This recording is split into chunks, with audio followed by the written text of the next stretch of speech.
2017-18 நீட்ல வெறும் 9 பேர் தான் தேர்ச்சி பெற்றாங்க, மருத்துவ கல்வி கிடைச்சது. இன்றைக்கு எதிர்கட்சிகள் கோரிக்கை வைக்கல, பொதுமக்கள் கோரிக்கை வைக்கல. இன்றைக்கு அரசு பள்ளி படிக்கின்ற மாணவ செல்வங்கள் மருத்துவராக வேண்டும்.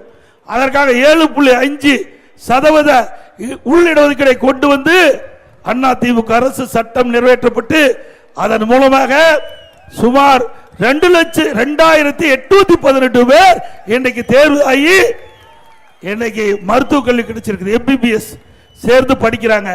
இது ஏழைகளுக்கு கொண்டு வரப்பட்ட திட்டம். இந்தியாவில் எந்த மாநிலத்திலும் இல்ல.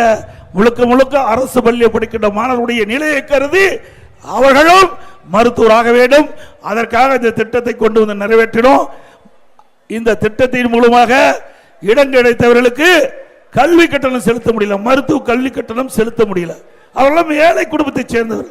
இது அரசாங்கத்துடைய கவனத்துக்கு வந்தவுடன் அம்மாவுடைய அரசு இந்த திட்டத்தில் இடம்பெற்றவர்களுக்கு அரசாங்கமே மருத்துவ கல்வி கட்டணத்தை செலுத்தி அவர்களை மருத்துவராக்குவதற்குண்டான நடவடிக்கை எடுத்த அரசு அதிமுக.